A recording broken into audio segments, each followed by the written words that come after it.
আবু জাহেল আসছে, এসে বলছে মুহাম্মদ সাল্লাল্লাহু আলাইহি ওয়াসাল্লাম প্রত্যেক দিনই তো নতুন নতুন কথা কও, আজকে কোনো নতুন কথা আছে? হুজুর বললেন হ্যাঁ নতুন কথা আছে। কি?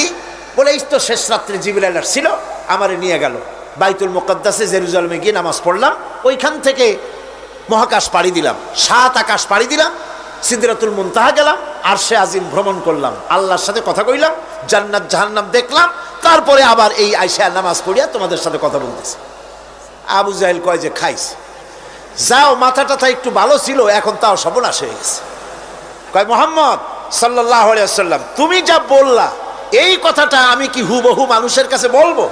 হুজুর বলছেন অবশ্যই বলো গিয়ে। আবু জাহেল চিন্তা করলো দিস ইজ দ্য মোমেন্ট, এটাই হলো আসল সুযোগ পেয়ে গেছে মানুষকে বিভ্রান্ত করার জন্য। সবার আগে ছুটে চললো হযরত আবু বকর রাদিয়াল্লাহু তাআলা আনহুর বাড়িতে, যে বলছেন আবু বকর শুনেছো? বলে কি? মুহাম্মদ সাল্লাল্লাহু আলাইহি ওয়াসাল্লাম এইরকমের কথা বললো, বেচারার মাথাটা যাও ভালো ছিল শেষ।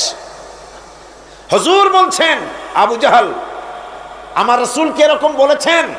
আবু জাহেল বলছে আমার নিজ কানে শুনে আসলাম, এখনো তিনি সেখানে বসা।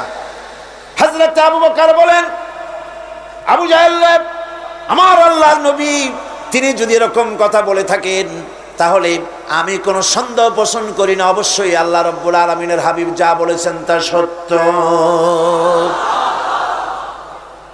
হযরত আবু বকর রাদিয়াল্লাহু তাআলা আনহু মসজিদে হারামে আসলেন, হুজুরকে জিজ্ঞেস করলেন হুজুর আবু জাহেল আমাকে এই সব কথা বললো, এগুলি কি ঠিক? হুজুর বললেন হ্যাঁ। তিনি ঘটনা বয়ান করলেন।